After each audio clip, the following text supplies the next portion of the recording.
it's Leela, the proud Poly Kinky Queer Slut. Today's question is it ethical to have kids in a polyamorous relationship? And thank you to the real life person who asked this and as a comment on my YouTube channel. I appreciate it very much. I really appreciate getting questions that might be hard questions. So please ask me anything, and I mean anything. I want any question you have. So let's jump into it. So the ethics of bringing kids into a polyamorous relationship. So, there's an idea at the root of this question that it is more ethical to have kids in a monogamous, like co-parent situation than in any other situation. I want to say that I don't agree with that view of ethics. So I don't agree that it's the most ethical thing to have one mom, one dad raising kids.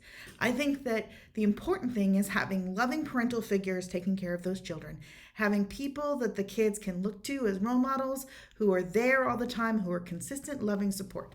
That is the important thing. And I think that any parenting is ethical if it meets those parameters. So let's talk about configurations that happen in monogamous living, in monogamous culture, that all are ethical by that standard. So you've got people who were monogamously married and got divorced and then may remarry. And so step parent situations, blended family situations, or two single parents sharing custody of children situations. You've got people who never chose to marry the spouse or the father or mother of their child. So you've got people who are raising kids as single parents doing it by themselves. You've got people who never chose to get married or be together, but are sharing custody of kids. While being single and dating. You've also got situations where the person raising the kid is an adoptive parent or a grandparent or an aunt or uncle or things like that. All of these things happen. And in my view, all of these things are ethical ways of raising kids, as is polyamorous relationship. So, and again, that's because for me, ethics is are you hurting anybody? Are you doing anybody harm? Are you being harmful to other people? And if you're not being harmful to other people, then I think that's ethical.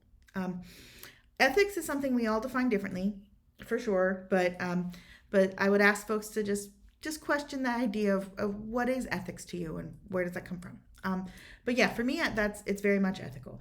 Let's get into what's good for the kids. Let's get into some of the elements and what's good for kids, because I do think that there is an important question that's like really related to this about what's good for kids. How do you be a good parent? And what is what is really healthy for kids? And in my view, I think stable, consistent parents are what's best for kids.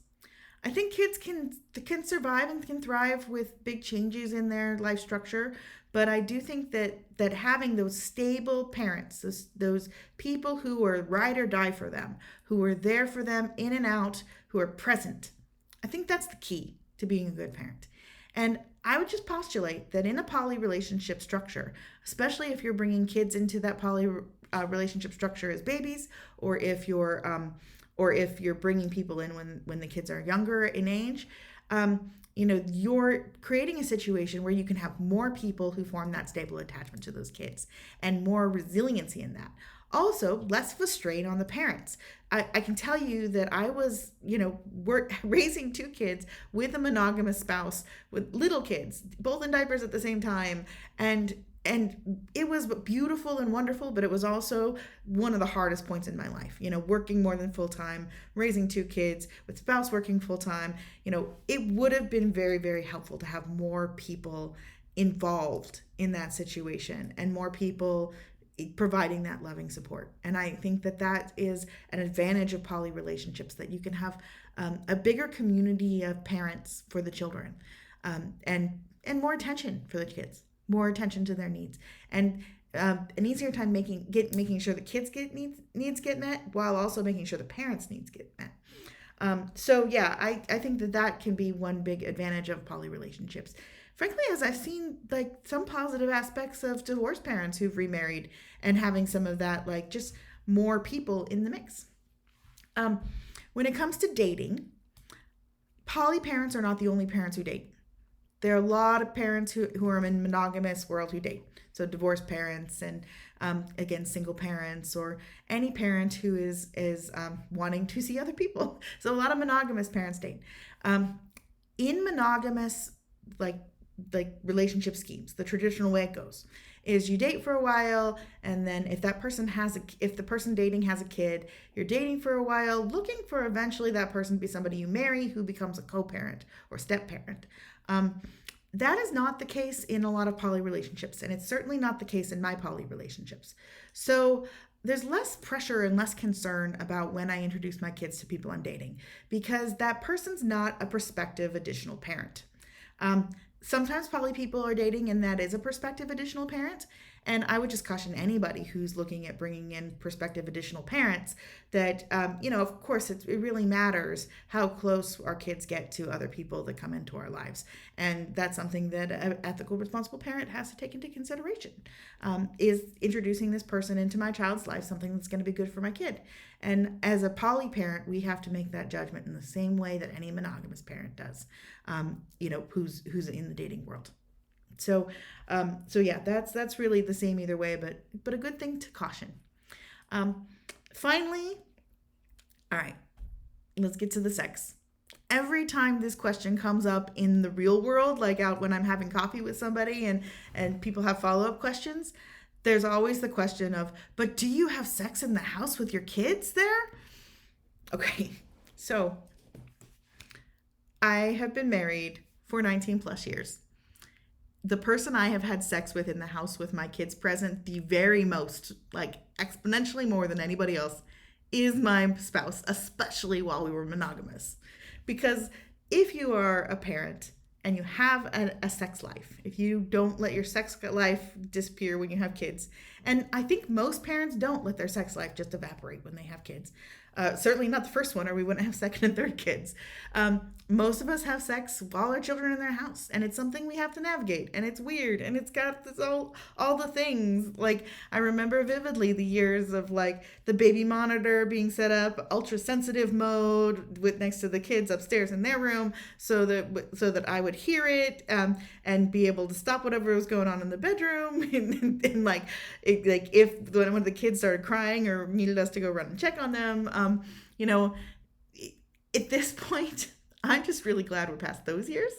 And frankly, like, it was challenging having sex with kids in the house. It's still less comfortable having sex in a house with a lot of other people in it, where you have to be cautious about volume and all of those things. For that reason, most of the time when I'm dating, I'm finding places to have that kind of physical intimacy with people, either at their homes or if they live alone or in other places.